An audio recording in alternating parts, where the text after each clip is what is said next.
ኢትዮጵያ ብልጽግና ማረጋገጫ በሁሉም ሴክተር ካልክ ውሃ መሰረት ነው ብለን ነው የምናምነው። በኢትዮጵያ ውስጥ የመጡ ስኬቶች ሆል በግብርናው በተለይ በስንዴ ልማት የመጣው በመስኖ የተደገፈ የምግብ ሉዓላዊነት የማስከበር ጉዳይ በከተሞቻችን የመጣው ትልቁ ለውጥ ኮሪደር ልማቶችን ጭምር የምታይባቸው ቦታ ከፍተኛ የኢንዱስትሪ ማነቃቃቶች የታዩባቸው ጉዳዮች በአንድም በሌላ መንገድ ውሃው ትልቁን ድርሻ የሚወስደው ለምንድን ነው ብትለኝ ለምሳሌ በመስኖና ቆላማ ሚኒስቴር የሚሰራው የስንዴ ልማት ወይም ጠቅላላ የመስኖ ስራዎች በሙሉ በነበረው በዝናብ ብቻ የመጣ ስኬት አይደለም። ኢትዮጵያ ውስጥ የምናገኘው የምግብ ሉዓላዊነት ጉዳይ የምንለው ጉዳይ ምግብ ሉዓላዊነትና ምግብ ዋስትና ይለያያል። እንደምናውቀው ሉዓላዊነት ሉዓላዊ ሆነ በራሴ አምርቴ በራሳችን ችለን በራሳችን ተጠቃሚ መሆን መቻል ማለት ነው። ለዚህም ትልቁ ድርሻ የተወጣው የውሃ መኖር ነው ብዬ አምናለሁ። ስለዚህ አንዱ መሰረት እዛ አካባቢ ይሆናል በሌላ ሴክተር የሚሰራ ኢትዮጵያ ውስጥ የመጣው ከፍተኛ ስኬት ከፍተኛ ድል አስተዋጽኦ በጣም ትልቅ ነው። ወደዚህ ተቋም ከመጣ ስፔሲፊካሊ 3 ነገሮች ላይ አተኩረን እንሰራለን እኛ። አንዱና ትልቁ ነገር በኢነርጂ ዘርፍ ላይ ያለው የኢነርጂ የማመንጨት አቅምና የማሰራጨት አቅም እስከ ተጠቃሚ ቤት የማድረስ ጉዳይ ትልቁ ድርሻ የሚወስደው ውሃ ነው። ሁለተኛው ጉዳይ የመጠጥ ውሃና ሳኒቴሽን ዘርፍ ላይ ነው። ከተሞቻችን በየገጠሩ ያሉ የኛ ማህበረሰብ የተሻለ ህይወት እንዲኖሩ ንጹህ ውሃ ማግኘት እንዲችሉ አካባቢያቸው የጸዳ እንዲሆን ውብ ከተማ እንዲኖራቸው የጸዳ አካባቢ እንዲኖራቸው የምንሰራቸው ስራዎች ይሆናሉ። ሶስተኛው ደግሞ በጣም ዘላቂ በሆነ መንገድ ኢነርጂውንም ውሃውንም ግብርናውን ለማሳለጥ እንዲያመች ውሃን የማልማት ስራ ተዋዚ ማልማት ስራዎች ላይ አተኩረን እንሰራለን። ከነዚህ አኳያ ወስደ ካየን ለምሳሌ የመጀመሪያ ጉዳይ ከኢነርጂ ጋር በሚገናኝ ባነሳ የአንድ ሀገር የኢነርጂ አቅርቦትና ትልቁ ነገር የማመንጨት አቅም ነው። ኢነርጂ ማመንጨት አቅም ትልቁ ድርሻ ይወጣዋል። ስለዚህ ባለፉት አመታት ከነበረን በተለይ ህዳሴን ሙሉ በሙሉ ወደ ስራ ካስገባን በኋላ ኦልሞስት እጥፍ በሚባል ደረጃ የማመንጨት አቅማችን አድጓል። ዛሬ ስናይ ወደ 9.6 ጊጋዋት ኃይል የማመንጨት ፖቴንሻል ኢትዮጵያ ፈጥራለች። ቀላል ነገር አይደለም ይሄ። ኢንፍራስትራክቸሩ ኃይል የምታመነጭበት ግድቦች ኃይል የምታመነጭባቸው መሰረተ በሙሉ ስተዘረጉ ነው 9.6 ጊጋዋት ኃይል ወይም 9600 ሜጋዋት የምንለውን ኃይል ማመንጨት ተቻለው። ከዚህ ውስጥ ትልቁን ወደ 1001 ወይም 1.1 ጊጋዋት የሚሆነው ኃይል ባለፈው 6 ወር ውስጥ ያመነጨ ነው ማለት ነው። ትልቅ ስኬት ነው። ትልቅ ስራ ነው የምናይ። ይሄ የተመነጨው ኃይል ነው በየከተሞቻችን በየኢንዱስትሪዎች በሁሉም ቦታ የምናየው። ዛሬ አዲስ አበባችን እንደዚህ ውባ አምራ የምትታየው መሬት ላይ የተሰራው የሲቪል ስራ ብቻ አይደለም ያሳመረው። ፖሎቹ በየአካባቢ ያሉት ኢነርጂ የሚፈልጉ ፓምፖች በየቦታው በሁሉም ነገር በአንድም በሌላ መንገድ ከመሰረተ ልማት ጋር የሚገናኘው የኃይል መሰረተ ልማት ፍላጎት በትልቁ ስለመጣ ያየን ይገኛለን። ኢንዱስትሪም እንደዛው ኢትዮጵያ ኤክስፖርት ማድረግም ትልቁን ድርሻ በዛ ልክ ይታያል ማለት ነው። ስለዚህ ይሄንን ኃይል ወደዚህ ስናመነጭ ኢኮኖሚ ውስጥ ገብቶ በጣም ብዙ ነገር ማንቀሳቀስ ችሏል። ስለዚህ ባለፈው 6 ወር በኢነርጂ ዘርፍ ይሄን እናየዋለን ማለት ነው።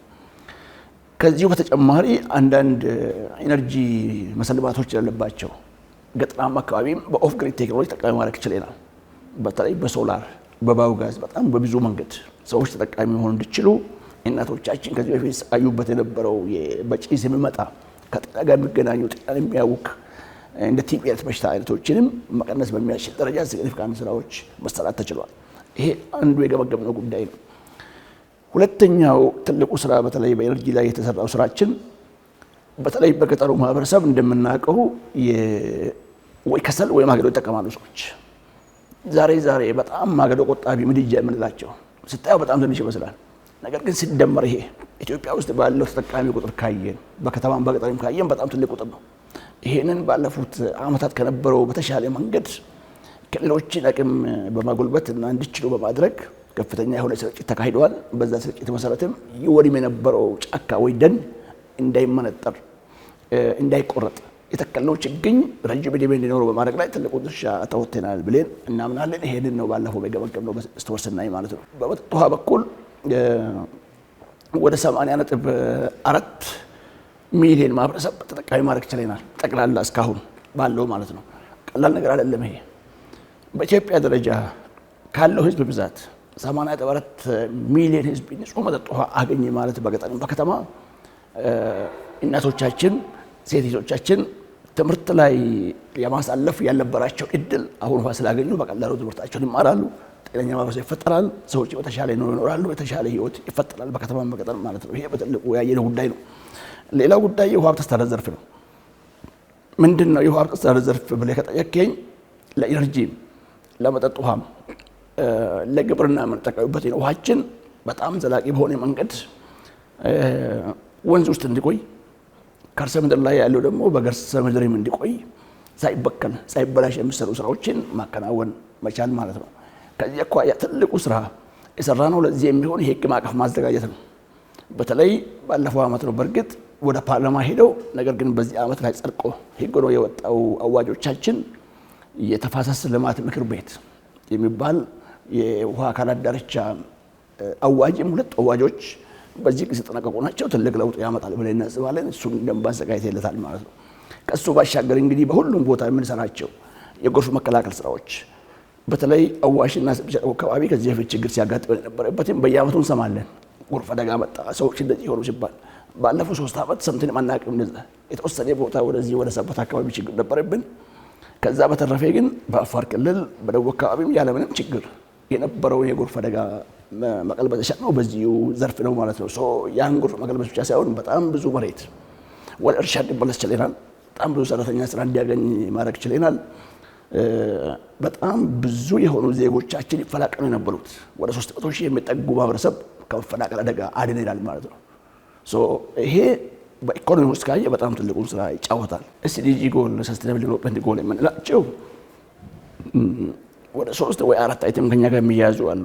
ከውሃ ጋር ያሉ፣ ከኤነርጂ አቅርቦት ጋር እና ከአካባቢ ጥበቃ ጋር የምንላቸው ስራዎች ማንሳት እንችላለን። ለምሳሌ ከመጠጥ ውሃ ጋር ለዜጎቿ በማዳረስ ላይ ቅድም እንዳነሳውልህ ከ80 ሚሊዮን በላይ ማህበረሰብ ንጹህ መጠጥ ውሃ ማግኘት ችሏል ካልክ በሚቀጥለው 2030 አትሊስት እኛ የምንጠብቀው በሁሉም ኢትዮጵያውያን ዘንድ ባለው ስታንዳርድ መሰረት በአቅራቢያቸው ወይም በቤታቸው ንጹህ የመጠጥ ውሃ አገልግሎት ያቀርባሉ ያገኛሉ ብለን ነው የምናምን። እየሰራን ያለን በዚህ ደረጃ ነው። እንደምናሳካም እርግጠኛ ነን። ምክንያቱም በየዓመቱ ከ4 ሚሊዮን በላይ ዜጎቻችን ወደ ተጠቃሚነት እያስገባን ስለሆነ ማለት ነው። ኢትዮጵያ በዛ ልክ እየሰራች ትገኛለች። ይሄ ደግሞ ሲሰራ ቅድሚያ ተሰጥቶ ነው። በተለይ እንደ ሀገር እንደ ፖሊሲ የውሃ ሀብታችንን መጠቀም ካልቻለና ዜጎቻችን ንጹህ ውሃ ተጠቃሚ ካልሆኑ እሱ አቺቭ ማድረግ አንችልም። በሁለት መንገድ ነው በመንግስት ደረጃ የሚሰራበት። አንዱ ከመንግስት ትሬጀሪ ቀጥታ ባጀት ይመደባል። በፌዴራል ደረጃ የሚሰራው ለመጀመሪያ ጊዜ ባይዘው ከለውጡ ወዲህ ሲአር ዋሽ የሚባል የድርቅ መቋቋም በሚያስችል ደረጃ የመጠጥ ውሃ አቅርቦት ሶማሌ ክልል፣ ቦረና፣ አፋር፣ ደቡብ ድርቅ የሚያጠቃቸው በየዓመቱ የምናውቃቸው ቦታዎች ላይ ታምር ተሰርቷል ማለት ነው። ይሄ ከመንግስት ትሬጀሪ የመጣ ኮሚትመንት ነው። ሁለተኛው ከዓለም ባንክ የሚገኝ ሀገሪቱ የምትበደራቸውን ብድርና ድጋፍ ቅድሚያ ለውሃ መስጠት ነው። ስራዎች ተሰሩ የሚገኙት ኮሚትመንቱ ማለት ቁጥኝቱን በደንብ አለ። በዚህ ደረጃ ላይ ክልሎችም በዛው ልክ ይሰራሉ። አንዳንድ ክልል ህዝቡን ሞቢላይዝ ማድረግ ውጤታማ ስራዎች መስራት ችሏል። በተለይ ኦሮሚያ አካባቢ የምናያቸው የዜጎችን ተሳትፎ ወደ ውሃ ስራዎች ማስገባት ውጤት ተመዝግበዋል ማለት ነው። ሁለተኛው ኢነርጂ ነው። በገጠርም በከተማም ማንኛውንም የኢነርጂ አማራጮች በምንችለው ልክ በመጠቀም ስራዎች እየሰራ እንገኛለን። ከዋና ግሪድ ኮኔክት መሆን የሚችሉ ከተማም ሆነ በገጠርም በአርሶ አደርም በአርብቶ አደር አካባቢ የሆኑ በሙሉ ከዋና ግሪድ እንዲያገኙ የማድረግ ስራዎች ውጤታማ ስራዎችን እያየን እንገኛለን። ከዚህ ውጭ ደግሞ የሆኑ ቦታዎች በኦፍ ግሪድ ቴክኖሎጂ በየሰፈሩ ባለ ነቅ በተለይ በሶላር እና በዊንድ ብዙ ስራዎች የተሰሩ ይገኛሉ። በትምህርት ቤቶች ላይ፣ በጤና ተቋማት ላይ፣ በየመንደሮች ላይ እነዚህ የተሰሩ ይገኛሉ። ከዚህ ደግሞ ዝቅ ባለ መንገድ በትንሽ ስኬል የሶላር ሆም ሲስተም ይባል ሰዎች ቢያንስ በቤታቸው ደረጃ አሁን በየገጠሩ የምታገኛቸው ሶላር አለች። በየሰዎች በሳር ቤታቸው ቆርቆሮ ላይ የሚያደርጓት ለማብራትም ይሁን ስልክ ቻርጅ ለማድረግም ይሁን ይጠቀሙበታል ማለት ነው። አንዳንድ ቦታ ደግሞ ከዚህም ሻል ባለ መንገድ ተጨማሪ ኃይል ማምጨት የሚችሉ ከባዮጋዝ ለምሳሌ ከብቶች ያሉባቸው አካባቢ ሰዎች ከብቶችን ይበተ መጠቀም ባዮጋዝን እንዲጠቀሙ በገጠር ያለው ትራንስፎርሜሽን ስኬታማ የሚያደርጉበት አንዱ መንገድ በጣም ብዙ ውጤት እየተገኘ ይገኛል ማለት ነው። እጅግ በትንሹ የሚመስል ግን ትልቅ የሆነው አንዱ ስራችን ማገዶ ቆጣቢ የሆኑ ምድጃዎች፣ ከሰል ቆጣቢ የሆኑ ምድጃዎችን ቴክኖሎጂዎችን እያባዛን ይገኛል። ሰዎች ለምዶታል፣ ይገዙታል። ስለዚህ ምን ያመጣል? ሰዎች ኤነርጂም ያገኛሉ። በአቅራቢያው ያለውንም የደኖች መመንጠር ይቀራል፣ ይቀንሳል ማለት ነው። አንዱ ይሄ ነው የኤስዲጂ ጎል። ኢትዮጵያ በኮሚትመንት እየሰራችበት ትገኛለች። ከባጀትም ከሚገኘው የድጋፍና ብድርም ቅድሚያ መስጠት በዚህ ልክ የተሰራ ይገኛል። ስለዚህ ያሳካን ይገኛለን። ሶስተኛው ከሀብት ጋር በተገናኙ ነው። ሀብታችን እንዳይበከል ንጹህ አካባቢ እንዲፈጠር የሚሰሩ ስራዎች ቀላል ነገር አይደለም። አዲስ አበባ ላይ ብታይ ክቡር ጠቅላይ ሚኒስትራችን ኢኒሼቲቭ የሆነው የወንዝ ዳር ልማት ለገባው ሰው ትርጉም አለው። ከእያንዳንዱ ቤት አዲስ አበባ ውስጥ ካለው የቆሻሻ ማስወገጃ ስርዓት ከዚህ በፊት ወደ ወንዞች ነበር ይገቡ የነበሩት። ሽታቸው አስተላለፈም፣ ሰዎች እዛ ጋር መኖር አይችሉም። ዛሬ ወንዞቻችን በደለል የሚደፈርሱም በጎርፍ ነው የሚደፈርሱት እንጂ ከሽንት ቤት የሚወጣ ከፋብሪካ የሚወጣ በካይ ነገሮች ወደ ወንዝ እየገባ አይደለም። ስለዚህ ምን እያደረገ ነው? የወንዝ ዳር ልማት በከተማ ከጀመር በሁሉም አካባቢ ወንዞቻችን እንዳይበከሉ ማድረግ ላይ ኢትዮጵያ ሰራች ትገኛለች። ስለዚህ ምንድነው ይሄ? ንጹህ አካባቢ መፍጠር፣ ንጹህ ኢኮሲስቴም መፍጠር፣ ለሰዎችም ለተፈጥሮ ለሆኑ ጉዳዮችም በመስራት ኢትዮጵያ ትልቁን ስራ እየተሰራች ትገኛለች። ይሄን አቺቭ በማድረግ በ2030 ኢትዮጵያ በምትደርስበት ሁኔታ እንደ ኤግዛምፕል ነው የምንወሰደው። ነው ለመናገር ኢትዮጵያ is on the right track ይላሉ የተለያዩ ዴቨሎፕመንት ፓርትነሮቻችን ማለት ነው በመራው ስብሰባ። ስለዚህ በኃይልም በመጠጥ ውሃም በውሃ አስተዳደርም በዛ ልክ የዘላቂ ልማት ስትራቴጂን ከግብ ለማድረስ የሚሰሩ ስራዎች አሉ። ውጤቶች ተመዝግበዋል። በደንብ ማፋጠን ይፈልጋል። በደንብ እሱን እያገዝን ጊዜው ሲመጣ ደግሞ ሁሉም በሚፈልገው ልክ እንድናደርስ ያስፈልጋል ማለት ነው።